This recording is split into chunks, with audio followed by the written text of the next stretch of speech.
오늘 우리가 함께 나누었던 말씀은 그 유명한 오병이어 사건입니다.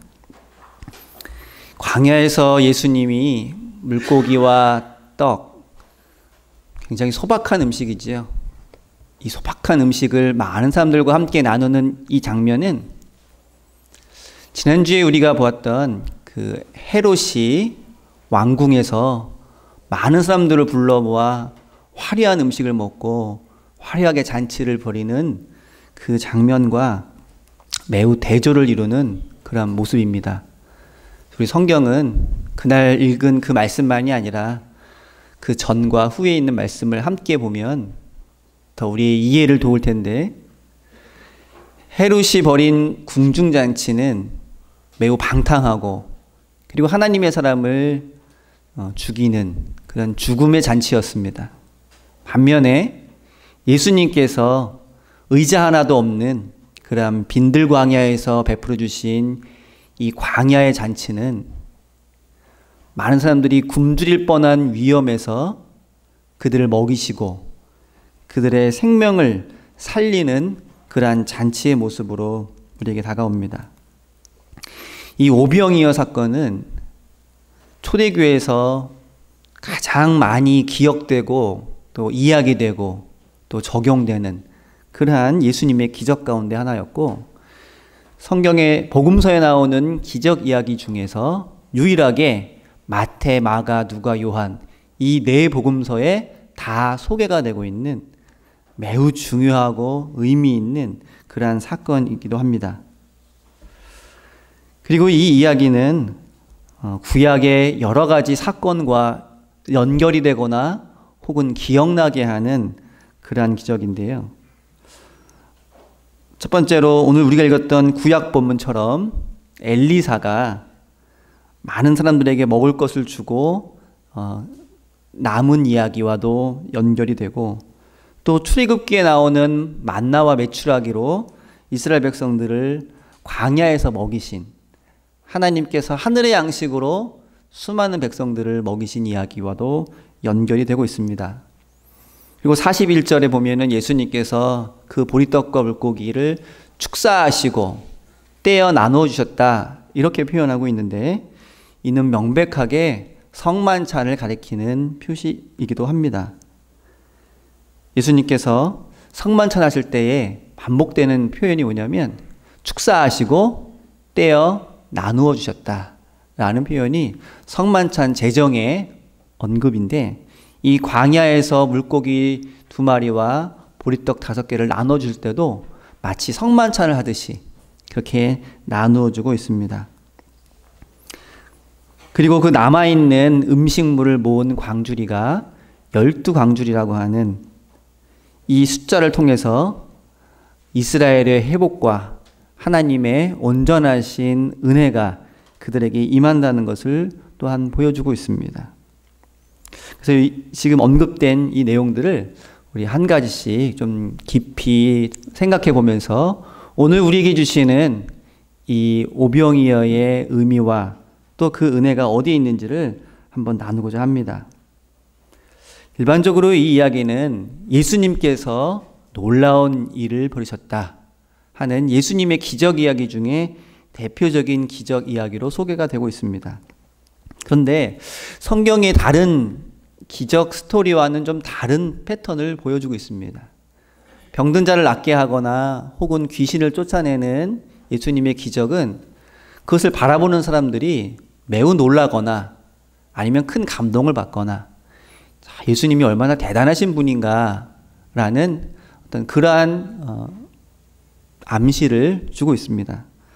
그런데 가장 대표적이라고 하는 이 오병이어의 기적을 대하는 사람들의 반응은 그것과는 좀 거리가 멉니다. 한 사람도 놀란다든지 예수님이 하나님의 아들이라는 것을 새롭게 깨닫게 되었다든지 이런 반응은 전혀 없고, 마치 당연하다는 듯이 그 음식을 받고 그것을 먹고 또 남깁니다. 그래서 이 이야기는 어떤 놀라운 이야기, 예수님의 능력을 나타내는 이야기라기보다는, 물론 우리가 보기에는 너무나도 놀라운 사건이지만 그보다 더 큰 메시지를 우리에게 전해주고 있습니다. 그 중에 첫 번째가 우리가 구약 본문을 읽었던 엘리사의 그러한 사건과 연결되는 내용입니다. 열왕기하 4장에 나오는 이 엘리야의 이야기는 열왕기하 그 4장에 4가지의 기적 이야기와 연결이 되고 있습니다. 이 열왕기하 4장에는 엘리사의 4가지 기적이 차례대로 소개가 되고 있는데, 첫 번째는 그 선지자의 제자들 중에서 그 남편이 먼저 세상을 떠나고 미망인이 된 한 여인이 엘리사를 찾아와 간곡하게 호소하는 장면이 나옵니다. 우리가 빚이 많아서 우리 아이들이 이제 종으로 팔려가게 되었는데 제발 우리 좀 도와주십시오 하는 그 미망인의 간구를 듣고 엘리사가 그 여인에게 가지고 있는 모든 그릇을 가지고 오게 하고 그 여인이 가지고 있는 그 기름을 그 그릇에 채워주고 그 기름을 팔아서 빚을 갚고 그것이 넉넉하게 남았다는 그 기적 이야기가 첫 번째입니다. 두 번째는 우리가 2주 전에 읽었던 이야기인데, 사렙 지방의 한 여인에게 아들이 없다가 아들이 생겼는데 그 아들이 죽게 됩니다. 그때 엘리사가 찾아가 그 아들을 다시 살린 이야기가 두 번째 기적 이야기로 열왕기하 4장에 소개되고 있습니다. 세 번째는 굶주리던 그 선지자의 제자들을 위해서 큰 솥에다가 국을 끓이는데 그것을 먹으려고 하니까 그게 독성분이 너무 많아서 도저히 먹을 수가 없게 되었을 때 엘리사가 그 독을 제거하고 그 제자들을 배부르게 먹게 해주었다는 이야기가 소개되고 있습니다. 그리고 오늘 본문이 4번째 기적 이야기입니다. 그런데 이 4가지 기적 이야기를 가만히 살펴보니까 비슷한 그러한 양식으로 진행이 되고 있습니다. 모두 다 어떤 큰 위기를 맞이해서 빚 때문에 자식이 팔려간다든지 자식이 죽는다든지 독 때문에 음식을 먹을 수 없게 된다든지 굶주리고 있는데 먹을 것이 없다든지 하는 아주 절박하고 어려운 상황을 맞이했는데, 이 엘리사가 개입을 해서 하나님의 은혜로 그 어려움이 다 해결되는 그런 스토리입니다. 그래서 주석서에는 이 열왕기하 4장의 부제목이 4가지 생명의 선물이라는 제목이 붙어 있습니다. 빛에 쏟들리는 가난한 상황에서 빛을 갚고도 남는 부유한 상황으로 바뀌게 되고, 자식이 죽는 그 죽음의 상황에서 자식이 다시 살아나는 생명으로 바뀌게 되고, 독이 들어있어서 음식을 먹지 못하는 상황에서 그 독을 제거하고 안전하게 먹을 수 있는 상황으로, 그리고 먹을 것이 없어서 굶주리는 상황에서 풍성하게 먹고도 남는 상황으로 하나님의 은혜와 선물이 주어졌다는 것입니다. 그리고 여기에 등장하는 빛과 독, 죽음, 그리고 배고픔, 이런 것들은 각각 엘리사가 활동하던 그 시대에 사람들이 겪고 있었던 어려움과 고통을 상징적으로 보여주는 그런 상황입니다. 우리가 살아가는 그 시대가 빚이 많은 시대, 독이 있어서 음식을 먹을 수 없는 시대, 그리고 많은 사람들이 이유도 알지 못하고 죽어가는 시대, 그리고 굶주리는 시대. 이것은 얼마나 그 시대가 힘들고 어려운 그런 삶의 연속이었는지를 보여주고 있습니다. 그런데 하나님께서는 그러한 백성들의 어려움에 직접 개입하셔서 그들을 배부르게 먹이시고 그들의 음식을 마음 놓고 먹을 수 있도록 해주시고 그들의 자녀를 살려주시고 그들이 풍성하게 먹고도 남는 모습으로 완전하게 바꿔졌다는 것입니다. 오늘 본문은 바로 그러한 열왕기하의 말씀과 연결되면서 같은 상황, 같은 메시지를 우리에게 전해주고 있습니다. 빈들에서 예수님의 말씀을 듣던 5천 명이나 되는 사람, 그것도 남자만 센 것이기 때문에 약 2만 명가량 되는 사람이 날이 저물도록 아무것도 먹지 못하는 그런 상황에 지금 처해 있습니다. 광야에서 굶주리는 사람들, 이 또한 그 당시 이스라엘 백성들이 겪고 있었던 일반적인 삶을 대변해 주는 모습이기도 합니다. 그 당시 로마와 그리고 예루살렘 성전에 있는 그 지도자들이 이중삼중으로 세금을 부과하고 그 세금을 내고 나면 수중에 아무것도 남지 않았던 그런 일반 백성들의 삶이야말로 늘 배고프고 늘 치료받지 못하고 늘 그들의 삶 가운데에 고난이 가득했던 그런 삶이라고 하는 것입니다. 그런데 예수님께서 그들에게 먹을 것을 주시고 그 음식이 넉넉하게 남았다고 하는 것은 이스라엘 백성들이 지금 겪고 있는 그 고통과 절망을 해결하고 그들을 다시 살리실 분은, 그들에게 새로운 생명을 주실 분은 오직 하나님 한 분밖에 없다는 것을, 그리고 그 놀라운 은혜는 예수님을 통해서 전파된다는 것을 분명하게 보여주고 있습니다. 그리고 그러한 예수님, 오늘날에도 우리에게 같은 메시지로 보여주고 있습니다. 바로 굶주리고 고통당하는 우리들을 먹이시는 하나님, 우리의 어려움과 우리의 절망을 해결하셔서 생명으로 이끄시는 그 하나님이라는 고백이 바로 이 오병이어 사건이 우리에게 전해주는 메시지라고 하는 것입니다. 하나님께서 그 모든 것을 주장해 주신다라는 이 고백은 우리의 경제적인 문제까지도 오늘날 하나님께 달려있다는 것을 고백하는 그런 고백이기도 합니다. 많은 사람들은 이렇게 질문합니다. 왜 하나님께서 그때는 5천 명이나 되는 사람을, 아니 2만 명이나 되는 사람을 넉넉히 먹이고도 남았는데 오늘날 우리 주변에 있는 많은 굶주리고 가난한 사람들, 그리고 세계적인 그 기아의 문제들, 여러분들도 TV를 통해서 아프리카나 아니면 중동 지방에 그렇게 굶주리는 많은 아이들의 모습을 보게 되는데 왜 그러한 문제들은 하나님께서 해결해 주시지 않느냐라는 질문들을 참 많이들 합니다. 그런데 예수님께서는 오늘 본문 37절에 보면 너희가 먹을 것을 주라고 말씀하십니다. 제자들이 예수님께 먼저 이렇게 이야기했죠. 많은 사람들이 지금 하루 종일 아무것도 먹지 못하고 굶주리고 있는데 이들을 어떻게 하면 좋을까요? 저들을 빨리 마을로 보내면 어떻겠습니까? 라고 제안을 합니다. 그때 예수님께서 말씀하시기를 너희가 먹을 것을 주어라. 근데 제자들이 듣기에는 참으로 당황스러운 말씀입니다. 왜냐하면 그들을 모두에게 최소한 배고픔이라도 가실 정도의 음식을 주려면 200데나리온이 필요한데 200데나리온이라면 200명의 하루치 일당을 말합니다. 그 정도 돈은 있어야 지금 2만 명에게 겨우 그냥 허기를 면할 정도의 빵 한 조각 줄 수 있을 그런 어마어마한 양의 음식이 필요한데 우리한테 그런 게 어디 있냐는 그러한 당황스러움을 제자들이 갖고 있습니다. 그런데 예수님은 거기에 개의치 않으시고 너희한테 떡이 몇 개 있느냐 물어보고 계십니다. 우리가 가지고 있는 것은 턱도 없이 부족합니다 라고 말하는 제자들에게 그래 몇 개를 가지고 있느냐? 그때 제자들이 대답하죠. 우리에게는 겨우 물고기 2마리와 보리떡 5개가 있을 뿐입니다. 자, 그런데 왜 하필이면 떡이 5개일까요?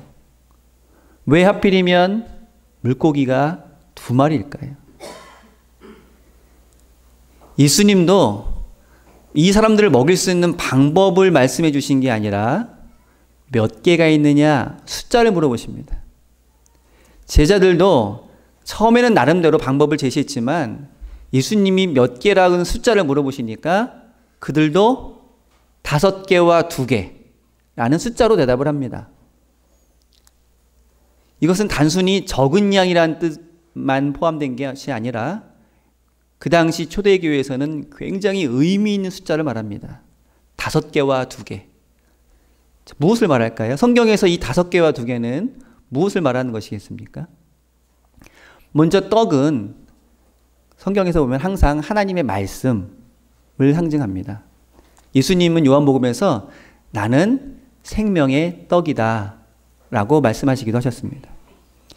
그리고 유대인들에게 있어서 이 떡은 하나님의 말씀, 하나님의 율법을 의미하기도 합니다.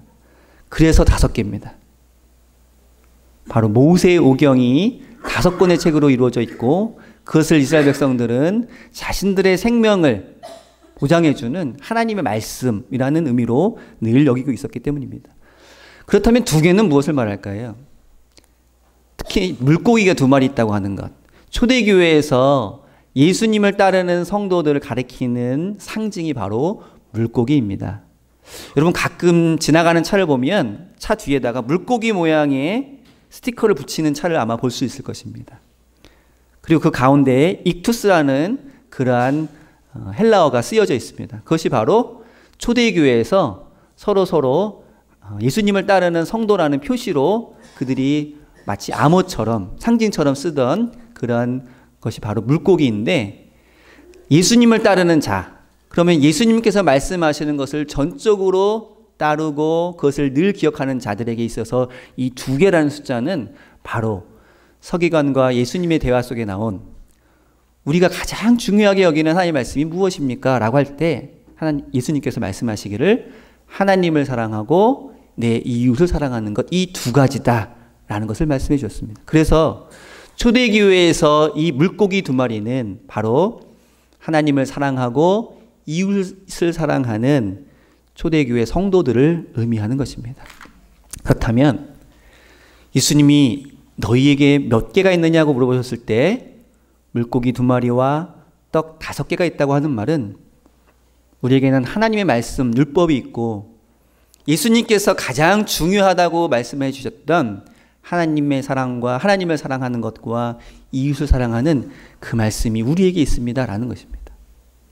즉, 그 당시 그 고통과 절망 중에 빠져 있는 사람들을 살릴 수 있는 예수님의 방법, 예수님에 대한은 바로 그들에게 이미 주어져 있는 하나님의 말씀, 그리고 예수님의 그 복음을 가지고 그들을 살리라고 하는 것입니다.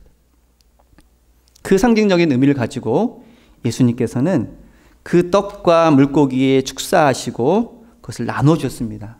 그리고 놀랍게도 수많은 사람들이 이것을 먹고도 남는 그런 생명의 사건이 여기에서 지금 벌어지고 있습니다.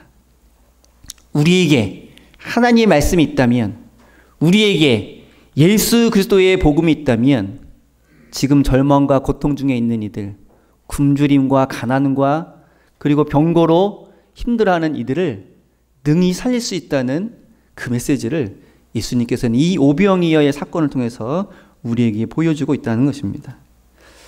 지금 여러분들 손에는 무엇이 있습니까? 예수님께서 제자들에게 물어보셨던 것처럼 너희에게 떡이 몇 개가 있느냐라고 물어봤을 때 제자들이 대답했는데, 똑같은 질문을 여러분들에게 하신다면 여러분들은 무엇이라고 대답하시겠습니까? 두 번째로 이 오병이어 사건은 출애굽기의 만나와 메추라기 사건과 연결이 됩니다.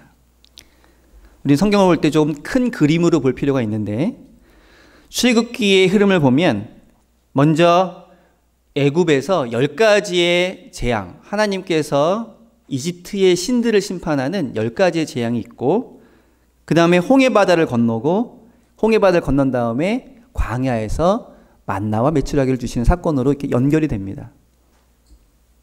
자, 이러한 순서가 마가복음에서는 조금 뒤바뀌긴 하지만 거의 비슷하게 그 내용들을 이루고 있는데, 제자들이 바로 앞에서 보면 제자들이 예수님으로부터 권능을 받고 귀신들을 내쫓고 병을 고치는 일이 일어납니다.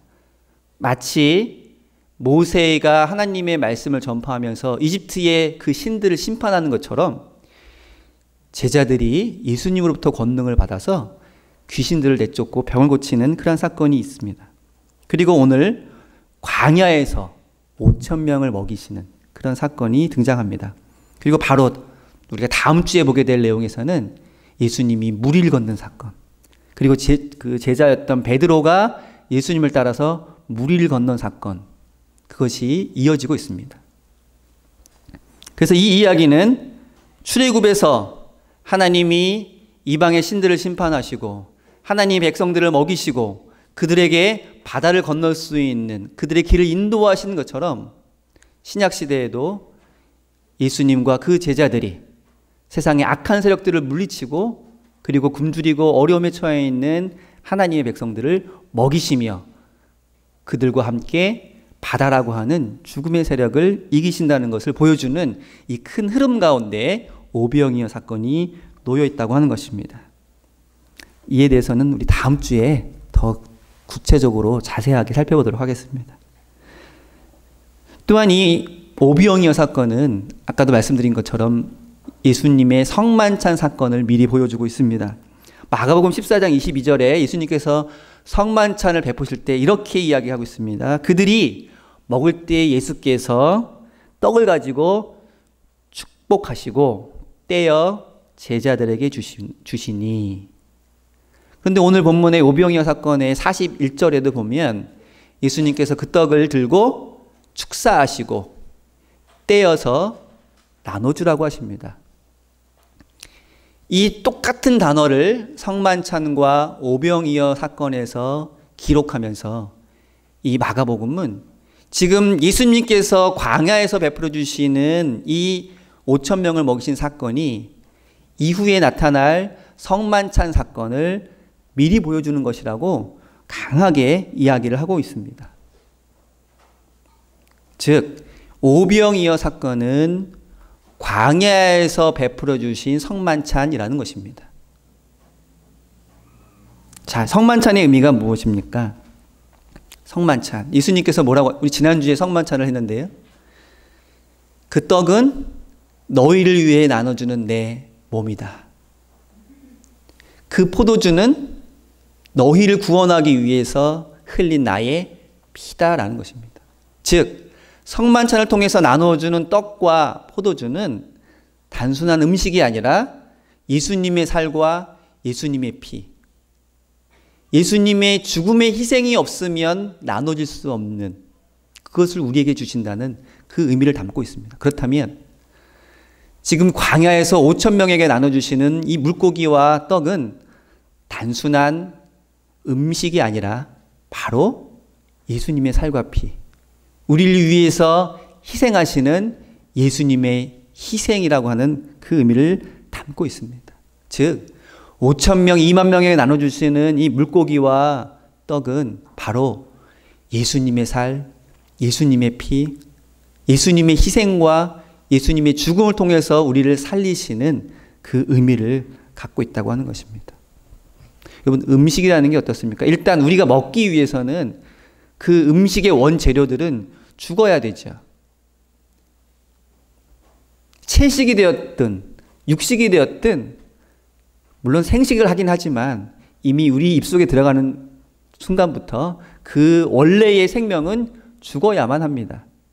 그런데 놀랍게도 그 죽은 음식이 우리 안에 들어와서 우리 몸을 살립니다. 그처럼 예수님께서 떡과 포도주를 너희를 위해서 주는 내 몸과 피라고 할 때 거기에는 예수님의 희생, 예수님의 죽음이 전제되어 있습니다. 그런데 그 예수님의 살과 피를 받아든 우리는 그로 말미암아 새로운 생명을 얻게 됩니다.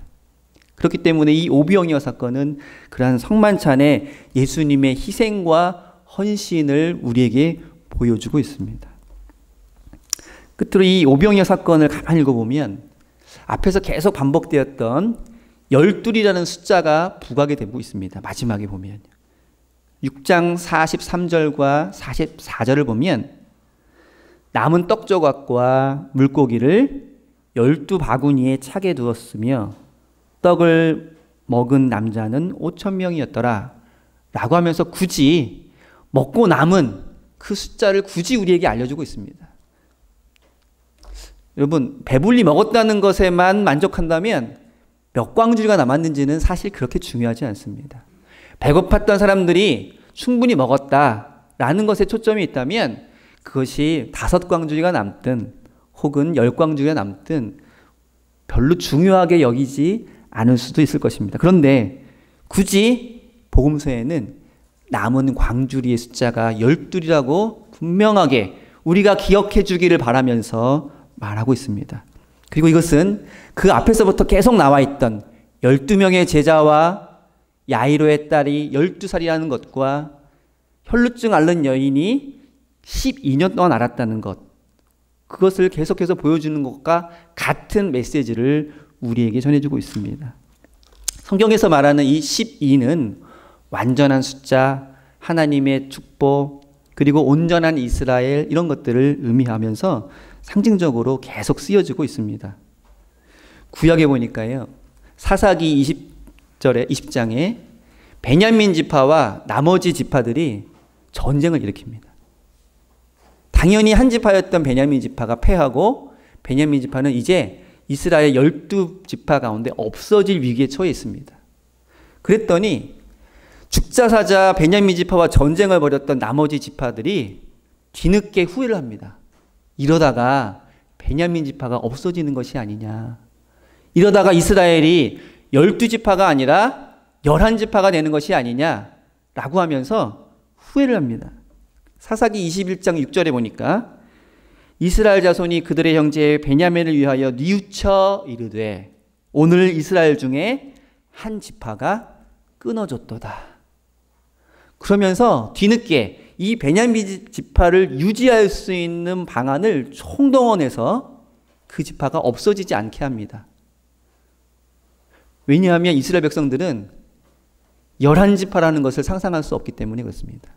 하나님의 온전한 은혜와 이스라엘의 온전한 모습은 12이 아니면 안 되기 때문에 자기들이 그렇게 전쟁을 통해서 멸해놓은, 그래서 이제는 없어지게 될 베냐민 지파를 남겨놓고 굳이 12지파를 유지한다는 것. 이것은 그들이 얼마나 이 12이라는 숫자가 하나님의 온전하신 은혜를 나타내는 것인지를 뼈저리게 느끼고 있는지를 우리에게 보여주고 있습니다. 그렇기 때문에 이 12바구니라고 하는 것은 우리에게는 11바구니나 13바구니나 별다른 차이가 없지만 그들에게는 중요한 의미가 담겨져 있는 것입니다.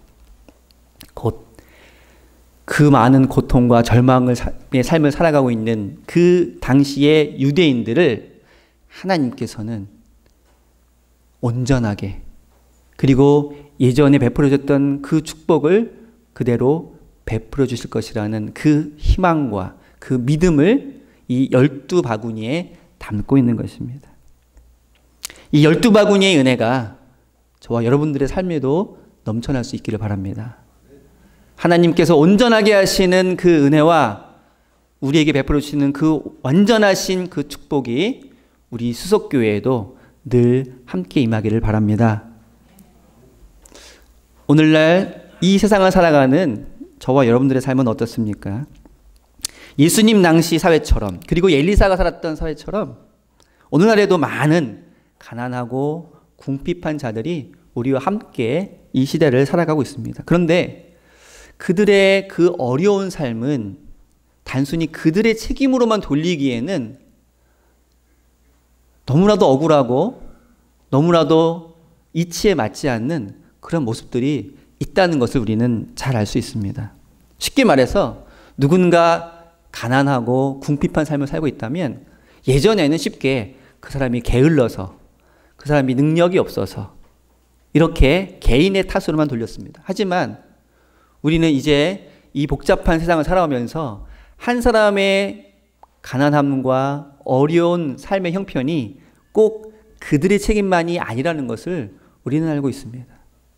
IMF를 거쳐오면서 청년 실업 문제를 겪으면서 실업과 실직의 문제를 겪으면서 한 사람의 성실함과 능력과는 상관없이 사회적으로, 구조적으로 어떤 부조리한 제도 때문에, 어떤 부조리한 어떤 기업이라 혹은 단체 때문에 개인의 노력과 능력과는 상관없이 누구라도 그러한 형편에 내몰릴 수 있다는 것을 우리는 이미 알고 있습니다.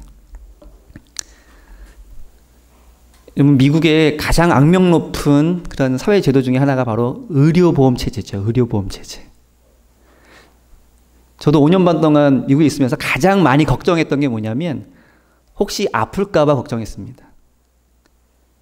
미국에서 응급실에 아파서 가잖아요. 응급실에 가잖아요. 그럼 치료받지 않고 응급실에서 하룻밤 자고 나오는데 약 1,000만 원 정도 듭니다. 어느 아는 장로님이 응급실에 계셔서 그 다음날 문병을 갔어요.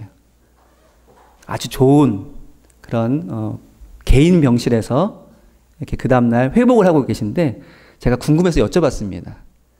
이런 얘기를 들었는데 이 병원비가 얼마가 나왔습니까? 1,400만 원 나왔대요. 근데 다행히 그분은 의료보험이 있어서 800만 원만 내고 나머지는 앞으로 나올 것은 다 보험으로 해준답니다. 그러니까 일반적인 사람들은 일단 보험도 없고 보험이 없는 상태에서 병원을 가면 그냥 하룻밤만 있으면 1,000만 원이 넘는 돈이 나오는 거예요. 자, 그런 사회에서 가장 그 사람들의 삶을 위기로 몰아넣는 것은 바로 질병입니다. 그래서 누군가 가족 중에 한 명이 중병에 걸리면 주변 사람들이 그렇게 이야기합니다. 이제 저 집은 파산하겠구나. 평생토록 성실하게 최선을 다해서 일하고 가꾸어갔던 그 삶이 그냥 그 단 한순간의 질병 때문에 무너져 버릴 수밖에 없는 그런 제도 속에서 살아가고 있는 것입니다. 이처럼 우리의 삶은 이렇게 우리의 능력과 성실함과는 상관없이 강요된 배고픔으로 내몰 수도 있다는 것이 엘리사의 시대나 예수님의 시대나 오늘날의 시대나 마찬가지로 작용을 하고 있다고 하는 것입니다. 그렇다면 이러한 삶의 현실 가운데 우리들이 어떻게 희망을 가지고 어떻게 미래에 대한 계획을 가지고 살아갈 수 있을지는 아무도 장담할 수 없는 그러한 삶을 우리는 살아가고 있기도 합니다. 그런데 오늘 오병이어의 사건을 통해서 예수님은 우리에게 말씀하십니다. 저들을 어떻게 먹여야 합니까? 저 문제를 어떻게 해결해야 합니까? 그때 예수님께서는 너희의 손에 있는 것으로 그들을 먹이라 이렇게 말씀하십니다. 그런데 그때나 지금이나 우리의 손에는 별로 가진 것이 없습니다. 겨우 물고기 2마리와 보리떡 5개와 같은 그런 적은 것만이 우리에게는 있을 뿐인데 주님은 지금도 우리에게 아마 같은 말씀을 하실 것입니다. 너희가 그들을 먹여라. 내 손에 가지고 있는 것이 과연 무엇이냐는 것입니다. 이럴 때는 우리 손에 화수분이라는 게 있으면 좋겠어요. 화수분. 혹시 여러분 화수분 아십니까? 전래동화를 보면 어떤 항아리에 동전을 하나 넣으면 그 동전이 2개가 되는 아주 요술 항아리가 있습니다. 쌀을 한 가마니 넣으면 그 쌀이 2가마니가 되는 그런 전래동화가 있습니다. 만약 우리에게 그 화수분이 있다면 우리는 충분히 많은 사람들을 먹일 수 있을 것입니다. 우리가 갖고 있는 쌀과 돈을 거기에다가 하루 넣어놓고 그 다음날 퍼주는 이런 일이 있다면 얼마든지 가능할 것입니다. 그러나 우리에게는 화수분도 없고 도깨비 방망이도 없고 그리고 소금이 흘러나왔다는 그런 요술 맷돌도 없습니다. 하지만 예수님께서는 오늘 성만찬의 의미를 갖고 있는 이 오병이어 기적을 통해서 예수님의 살과 예수님의 피를 나누어 주는 그 희생과 죽음을 통해 우리에게 구원의 은혜를 허락하시는 것처럼 우리에게도 우리가 가지고 있는 것을 보여달라고 하시고 그것을 통해서 나누어 주고 생명을 살리라고 말씀하십니다. 우리가 보기에는 턱도 없는 것 같고 우리가 보기에는 너무나도 부족한 것 같지만 우리의 삶을 우리의 생명을 우리의 소유를 주님의 손에 맡겨드렸을 때 그리고 그것이 주님의 손을 거쳐서 많은 사람들에게 나누어질 때 우리가 상상할 수 없는 우리가 전혀 현실적으로 계산할 수 없는 그러한 놀라운 일들이 오늘도 일어날 줄로 믿습니다.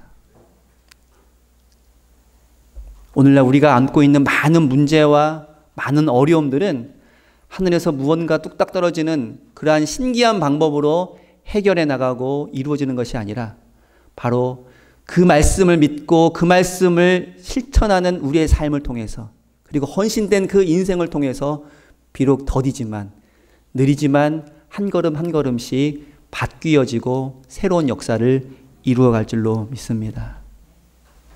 그리고 주님은 오늘도 우리에게 물어보고 계십니다. 그 놀라운 그 일에 그 자기 희생적이고 헌신의 그 오병이어 사건에 오늘도 우리를 부르시고 우리에게 묻고 계십니다. 너희가 있는 것으로 나누어 주고 내가 무엇을 갖고 있는지 한번 내놓아 보아라. 여러분은 무엇을 가지고 계십니까? 무엇을 주님을 통해서 나누어 줄 수 있습니까? 한 알의 씨앗이 그대로 있으면 하나밖에는 되지 않지만 그 씨앗이 죽으면, 그래서 땅에 떨어지면 100배의 수확을 거둔다는 것이 또한 성경의 말씀인데, 주님의 손에 들여진 우리의 삶을 통해, 우리의 인생을 통해, 그리고 우리의 헌신을 통해 하나님께서는 오늘날에도 이 12광주리의 은혜를 우리에게 베풀어 주실 줄로 믿습니다. 바로 저와 여러분들의 그러한 헌신과 기도와 그리고 주님의 몸된 교회를 섬기는 그 땀과 눈물을 통해서 오늘도 베풀어 주시는 그 12광주리의 은혜를 날마다 체험하는 여러분 모두가 되시기를 기도합니다. 기도하겠습니다. 하나님 아버지, 부족하고 연약하기만 한 저희들을 하나님의 자녀로 불러주시고 주님의 은혜 가운데 새로운 생명을 얻게 하신 그 은혜만도 감당할 수 없는 놀라운 은혜인데, 부족하고 연약한 아무것도 가지지 못한 저희들을 통하여서 하나님의 놀라우신 구원의 역사와 많은 이들의 생명을 살리는 그 생명의 역사에 저희들을 불러주시고 동참케 하심을 감사드립니다. 오늘도 우리에게 너희에게 무엇이 있느냐, 너희가 가진 것으로 다른 이들을 먹이고 살리라고 하는 그 말씀 앞에서 주저하고 꺼려하는 마음이 아니라 비록 작은 것이지만 주님의 손을 거쳐 나누어질 수 있도록 인도하여 주옵소서. 우리에게는 비록 작은 것이지만, 우리에게는 한 사람이 먹어도 배부르지 못할 만큼의 작은 양이지만 그것이 하나님의 손에 붙들림 바 되었을 때에 많은 이들의 생명을 살리고도 남는 놀라운 역사로 이루어질 줄로 믿습니다. 오늘도 부족하고 연약한 저희의 삶이 이런 하나님의 은혜 가운데 날마다 기적을 체험하는 놀라운 믿음의 역사가 진행되게 하여 주옵소서. 부족하고 연약한 삶을 주님께 드리고 또 간구하는 주의 백성들을 붙잡아 주셔서 오늘도 먹이시고 입히시며 치유하시고 살리시는 주님의 역사가 우리 가운데 경험토록 인도하여 주옵소서. 감사드리며 예수님의 이름으로 기도드립니다.